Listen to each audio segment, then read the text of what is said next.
Case Studies on Disaster Management with GIS. In the earlier sections of this training, we explored how GIS strengthens disaster preparedness, response, and recovery. In this third section, we shift our focus to real case studies, where we can see how GIS creates tangible impact in disaster management. The capabilities we discussed, situational awareness, impact analysis, coordination, and recovery planning, become most meaningful when we observe how they work in actual operations.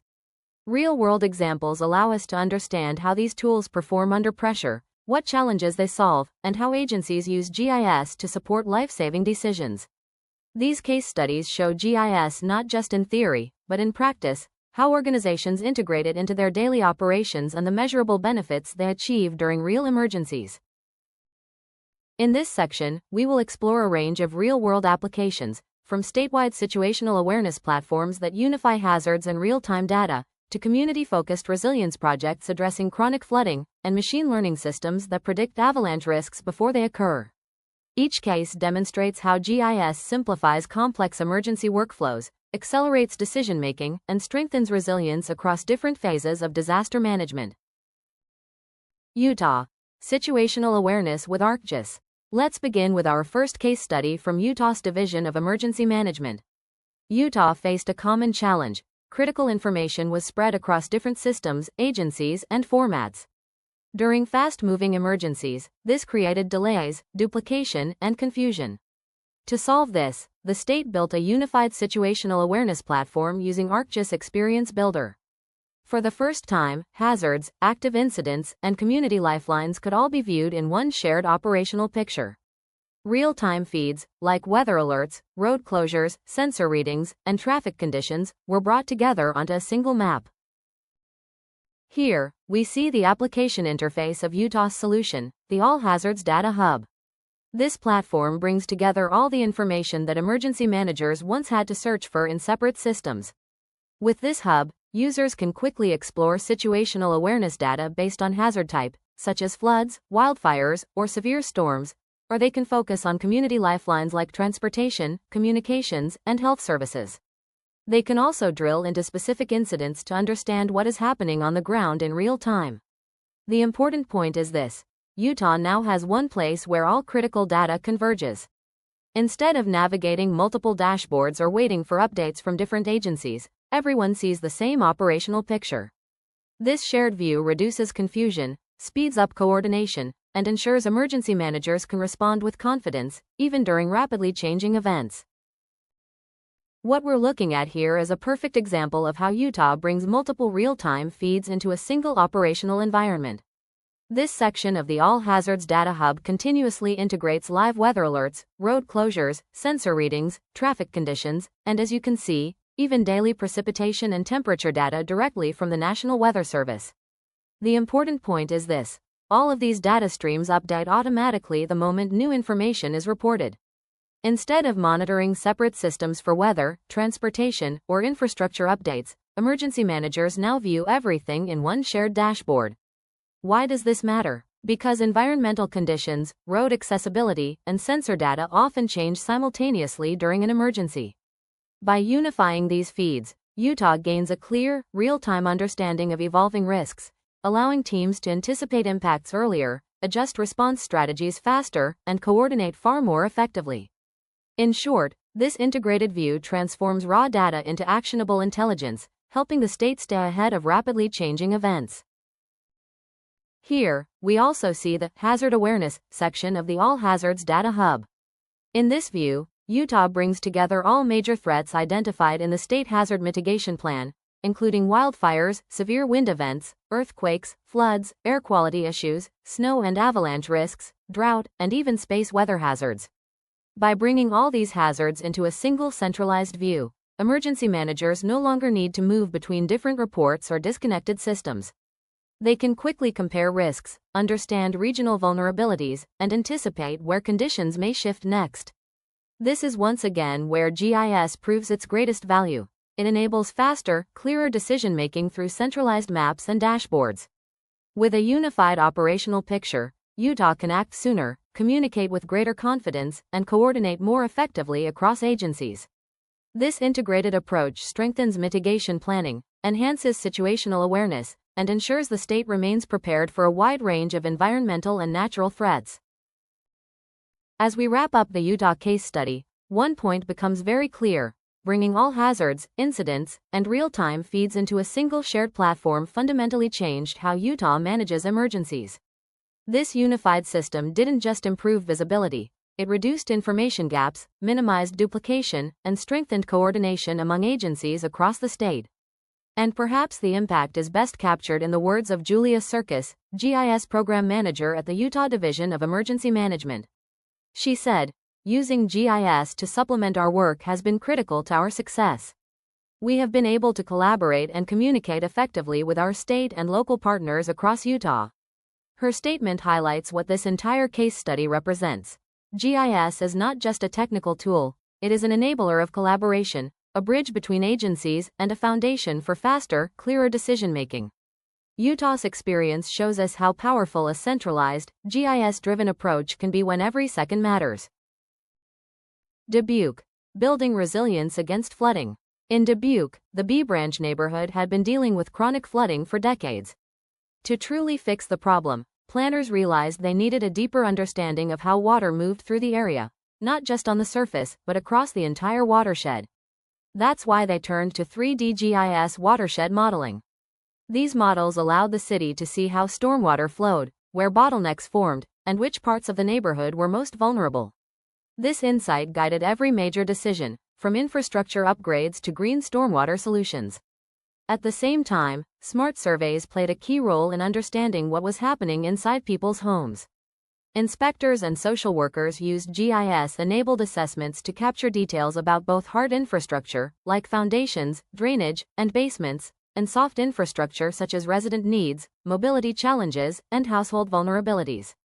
This holistic view helped the city understand not just where the water was going, but how it was affecting people's lives. Most importantly, Dubuque created a shared data environment where engineers, planners, social services, and emergency management worked from the same information.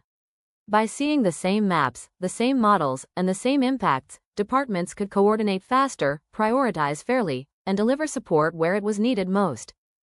Together, these tools allowed Dubuque to move from patchwork fixes to a community-wide resilience strategy, one that addressed both the physical flooding and the human realities behind it. The Bee Branch area had long been one of the most severely impacted disadvantaged neighborhoods in Dubuque, suffering from chronic flooding for many years. Because the area sits within a natural stormwater watershed, rainwater flowed directly through residential streets, overwhelming aging infrastructure that could no longer handle the volume. As a result, every heavy rainfall brought yet another disaster for the community. This recurring flooding caused both financial and social harm, weakening residents' safety, quality of life, and long-term resilience. The Bee Branch initiative was launched precisely to address this long-standing problem and restore strength and stability to the community.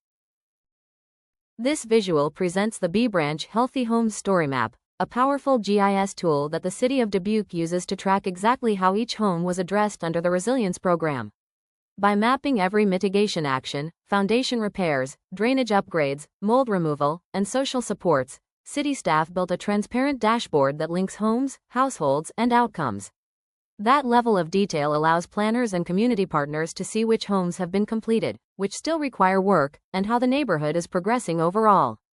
In short, by turning individual addresses into mapped data points, Dubuque advanced from single interventions to true community-scale recovery. What makes Dubuque's Bee Branch initiative truly remarkable is that it wasn't just designed to fix a physical problem. At its core, this program is about helping residents live healthier, safer lives in their own homes and their own neighborhood.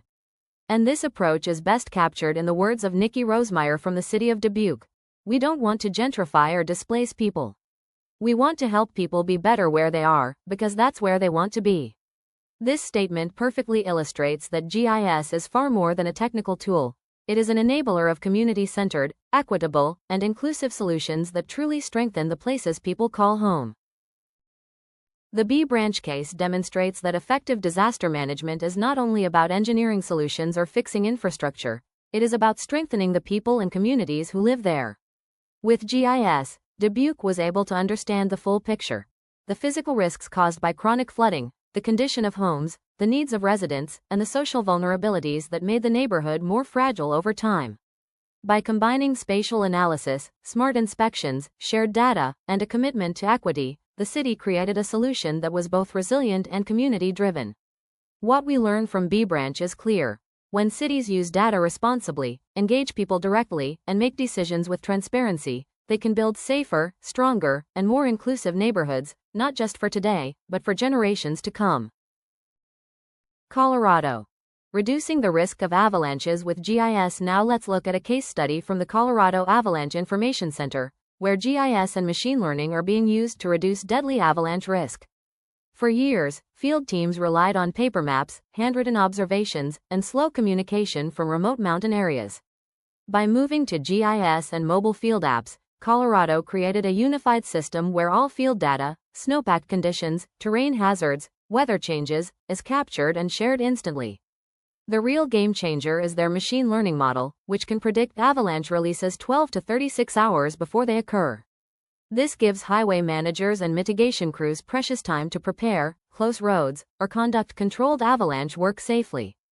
All of this feeds into real-time dashboards that show risk levels, crew locations, and progress on debris clearance after an avalanche. This Colorado case study demonstrates a powerful shift, from responding after danger appears, to anticipating risk and preventing loss of life through geospatial intelligence. In this visual, we see experts at the Colorado Avalanche Information Center using the Scene Viewer in ArcGIS Pro to analyze avalanche paths in 3D. This three-dimensional perspective is critical not only for understanding slope angles and elevation, but also for determining where controlled explosive releases should take place. With these analyses, teams can more accurately position charges, optimize timing, and safely trigger avalanches in advance, protecting highways and nearby communities from unpredictable natural slides. Here, 3D GIS is not just a visualization tool, it functions as an operational decision support system that directly helps protect lives. In this slide, we see how the Colorado Avalanche Information Center uses ArcGIS dashboards to manage real-time avalanche intelligence. The dashboard brings together critical operational data, snowpack measurements, water content levels, storm conditions, road closures, and detailed records of which explosives were deployed, where, and with what result. Instead of relying on scattered reports, responders can track mitigation efforts instantly. They can see which slopes have already been treated, where new risks are forming, and whether transportation corridors are safe to reopen. By centralizing both environmental data and intervention history, ArcGIS dashboards transforms avalanche response from reactive decision-making into coordinated, data-driven operations, protecting communities, infrastructure, and the field crews working in hazardous terrain. In the past, avalanche events and snow conditions are recorded using paper forms, handwritten logs, and manual reports. Today, with ArcGIS Survey 123, field crews at the Colorado Avalanche Information Center record avalanche occurrences, precipitation levels, snow depth, and road conditions directly on mobile devices, with each entry automatically synced to a centralized geospatial database. This shift does more than move data into a digital environment, it transforms operational workflows. Forms can be designed and updated quickly, allowing teams to standardize data collection without custom development or manual processing. Real-time, location-based data gives analysts a clearer understanding of where slide activity is occurring and under what conditions risk increases. This improves mitigation planning and enhances safety for mountain highways and nearby communities. Ultimately, ArcGIS Survey 123 turns field reporting from a slow and manual process into a real-time, structured workflow, supporting faster decisions, better risk analysis, and more effective protection of critical transportation corridors. Comparative insights. When we compare these three cases, Utah, Dubuque, and Colorado, we begin to see how different approaches share a common foundation. First, Utah showed us the power of unified platforms. By bringing hazards, real-time feeds, and incident data into a single operational view, they reduced information gaps and enabled faster coordination across agencies. Instead of searching across disconnected systems, everyone involved could act from the same shared picture, leading to quicker, clearer decisions. Second, Dubuque demonstrated that resilience is not only a technical challenge but a social one. GIS helped the city analyze flooding at both the physical and community level, mapping infrastructure damage alongside household vulnerabilities. This turned recovery efforts into community-centered action, ensuring that solutions didn't just fix pipes and drainage, but actually improved people's day-to-day lives where they live. Finally, Colorado showed how predictive modeling can transform emergency management. By combining field data with machine learning forecasts, the state began anticipating avalanche risks 12 to 36 hours before they occurred. This shifted operations from reactive cleanup to proactive protection, closing roads in time, conducting controlled releases safely, and preventing loss before it happens. Together, these cases make one thing clear: GIS is most impactful when it connects data, people, and decisions, turning information into coordinated, proactive resilience. Summary and reflections. When we look at the examples from Utah, Dubuque, and Colorado as a whole, a clear pattern emerges. GIS is not merely a mapping tool, it is a strategic decision-making framework. By linking data to people, institutions, and operational workflows, GIS transforms complex disaster processes into actions that are faster, more coordinated, and more resilient. Across preparedness, response, and recovery, it helps us see not just where something is happening, but who will be affected, how the risk will evolve, and which actions will have the greatest impact. Importantly, the value of GIS extends beyond emergency operations. When spatial insights inform policy, budgeting, mitigation planning, and long-term community development, resilience becomes measurable rather than aspirational. The most effective outcomes arise when GIS is embedded not only in response efforts, but in how communities plan, invest, and govern. Used strategically, GIS turns resilience from a goal into a sustained, actionable practice, strengthening communities before, during, and long after disasters occur.